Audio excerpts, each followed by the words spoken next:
নমস্কার, সকলকে স্বাগত জানাই। পশ্চিমবঙ্গে বাবা সাহেব আম্বেদকর ইউনিভার্সিটির আন্ডারে যতগুলো বিএড কলেজ রয়েছে তাদের 4th সেমিস্টারের পরীক্ষা আগস্টের শেষে বা সেপ্টেম্বরের ফার্স্ট উইকে হবে এমনটা জানা যাচ্ছে। এই মতো আপনারা পড়তে শুরু করে দিয়েছেন অলরেডি এবং আমার সাজেশনগুলো ভালো করে যদি আপনারা দেখেন তো এখান থেকে কমন পড়ার সম্ভাবনা প্রায় 90%। এবং আজকে আপনাদের যেটা আলোচনা করব সেটা হচ্ছে কোর্স 148B, অর্থাৎ আমরা কোর্স 146 অলরেডি ডিসকাস করে ফেলেছি, যার লিঙ্ক আমরা এই ভিডিওর ডেসক্রিপশনসে দিয়ে দেব। তো আজকে আলোচনা করব এটার সাজেশনস 148B কোর্সের সাজেশনস, এবং এটার হচ্ছে কি নলেজ এবং কারিকুলাম পার্ট 2। আর এর যদি পিডিএফ আপনাদের প্রয়োজন হয়, অর্থাৎ আমি শুধু প্রশ্নপত্রের বলছি না বা সাজেশনের বলছি না, যদি এই সাজেশনের উত্তরের কোনো পিডিএফ আপনাদের প্রয়োজন হয়, যদি আপনারা উত্তরগুলো ঠিকমতো খুঁজে না পান তাহলে এই নাম্বারে হোয়াটসঅ্যাপ করুন, নির্দ্বিধায় আমি সব উত্তরগুলো দিয়ে দেবো একদম ফ্রিতে। তো চলুন আমরা কোশ্চেন প্যাটার্ন অনুযায়ী সমস্ত প্রশ্ন সমস্ত সাজেশন ডিসকাস করব। তো কোশ্চেনটা যেরকম থাকে, আপনাদের গ্রুপ এতে 2 নম্বরের 5টি প্রশ্ন করতে হয়, অর্থাৎ 10 নম্বর এখান থেকে আমরা পাবো বা এখান থেকে করতে হবে। সেক্ষেত্রে কটা কোশ্চেন থাকে? 7টা কোশ্চেন থাকে। 7টার মধ্যে যে কোনো 5টি করতে হবে। আমি আপনাদের 10টি কোশ্চেন দিয়েছি, যার মধ্যে থেকে 5টি কোশ্চেন আপনারা অবশ্যই পাবেন। এর বাইরে কোশ্চেন পড়ে না। আবার বলছি, এর বাইরে কোশ্চেন পড়ে না। এই সাজেশনটা ফলো করলে আপনাদের কোনো বই পড়ার দরকার নেই, এটা আমি নির্দ্বিধায় বলতে পারি। তো দেখুন, সাজেশনে প্রথম যে কোশ্চেনটা রয়েছে সেটা হচ্ছে পাঠ্যক্রম ও পাঠ্যসূচির মধ্যে সম্পর্কটি বিবৃত করুন। 2 নম্বর প্রশ্ন রয়েছে লুক্কায়িত পাঠ্যক্রম বলতে কি বোঝায়। সাথে সাথে 3 নম্বর যে প্রশ্নটি রয়েছে সেটি হচ্ছে NCFTE এর পুরো নাম লিখুন। আবার বলছি, এর উত্তরগুলো আপনারা পেয়ে যাবেন ওই নম্বরে হোয়াটসঅ্যাপ করলেই। 4 নম্বর প্রশ্ন রয়েছে পাঠ্যক্রম বিকাশের মৌলিক বৈশিষ্ট্যগুলি কি কি। তাহলে এই 4টি কোশ্চেন এখান থেকে রয়েছে। বাকি যে কোশ্চেনটা রয়েছে, অর্থাৎ 5 নম্বর প্রশ্ন যেটা রয়েছে 2 নম্বরের, সেটা হচ্ছে পাঠ্যক্রমের গঠনমূলক মূল্যায়নের 2টি উদ্দেশ্য লিখুন। 6 নম্বর প্রশ্ন রয়েছে শিক্ষক সহায়ক পুস্তকের 4টি বৈশিষ্ট্য লিখুন। এবং 7 নম্বর প্রশ্ন রয়েছে গঠনমূলক মূল্যায়ন কাকে বলে। 8 নম্বর যে প্রশ্নটা সাজেশন হিসাবে রেখেছি সেটা হচ্ছে পাঠ্যক্রমের বিষয়বস্তু নির্বাচনের জন্য 2টি নীতির উল্লেখ করুন। 9 নম্বর প্রশ্ন রয়েছে মূল্যবোধ গঠনের উপাদানগুলি কি কি। এবং 10 নম্বর একটি পাঠ্যক্রমে উচ্চবর্গতা বলতে কি বোঝায়।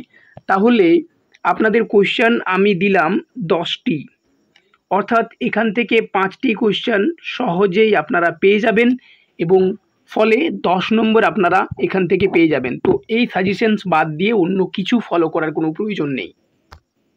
এরপর আপনাদের কোশ্চেন প্যাটার্ন অনুযায়ী যে গ্রুপ বিতে কি রয়েছে, 5 নম্বরের 3টি কোশ্চেন করতে হবে, অর্থাৎ এখানে রয়েছে 15 নম্বর। 5 নম্বরের কটি প্রশ্ন থাকবে না, 5 নম্বরের আপনাদের প্রশ্ন থাকবে 5টি, যার মধ্যে থেকে আপনাদের 3টি প্রশ্ন করতে হবে। আমি এখানে আপনাদের 6টি সাজেশনে দিয়েছি, এই 6টির মধ্যে থেকে 3টি অনায়াসে কমন পাবেন নির্দ্বিধায়। তো প্রথম যে কোশ্চেনটা আমরা দেখে নেব সেটা হচ্ছে একটি পাঠ্যক্রমের যে কোনো 5টি বৈশিষ্ট্য সংক্ষেপে আলোচনা করুন।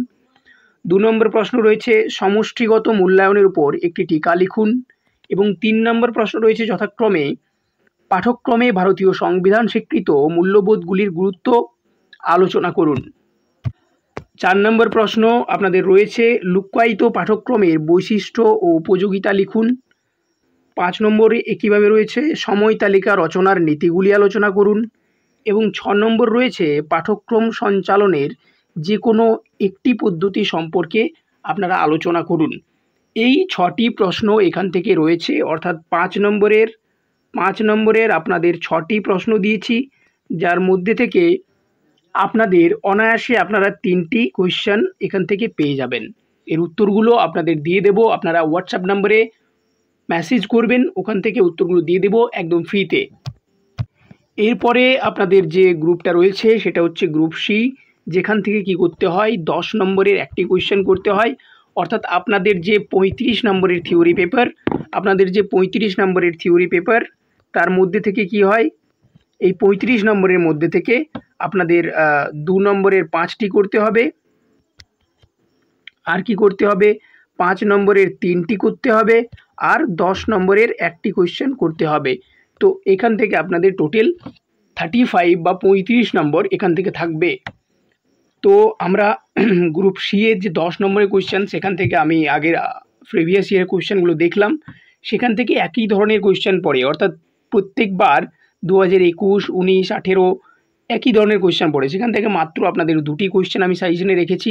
এই 2টি করে গেলে 1টি অবশ্যই পাবেন, হতে পারে 2টিও পেয়ে যেতে পারেন।